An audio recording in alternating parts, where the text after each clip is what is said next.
flips are an incredible movement to open up the hips pretty much from every single direction.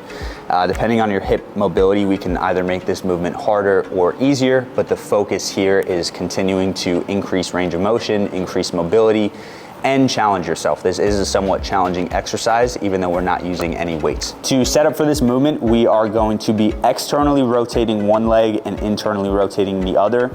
The easiest way to set up is if you just plant your feet, you have your knees up, you just lean them both to one side, and then you're naturally gonna be able to just move and open up the hips more. So this leg, as of this side, is going to be externally rotated. This leg is gonna be internally rotated.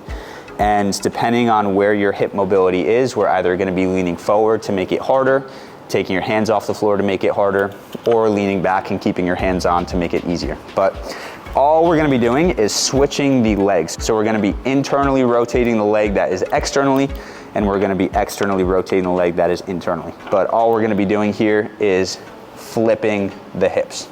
So those feet stay planted. As you can see, they're rolling. So it's not like you're staying on the bottom of your feet. You are rolling them, but they shouldn't move from this spot. I shouldn't be picking the foot up and ending it over here. You want your feet in the exact same spot. So again, open those hips. Should feel like a very tight range of motion. As you flip, as you can see, I'm naturally leaning towards the leg that is internally rotated.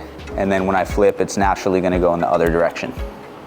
The goal here and what you want to work towards, and I can do it, but it is still very challenging for me, is sitting straight up, keeping those hands off the floor. And we're basically going to be lifting one leg and bringing it into the other side. Rotation. If we give you one rep here, it's one rep each side.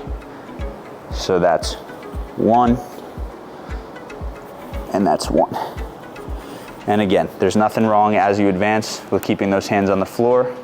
Just make sure you are sitting up to a point where you're challenging the hips.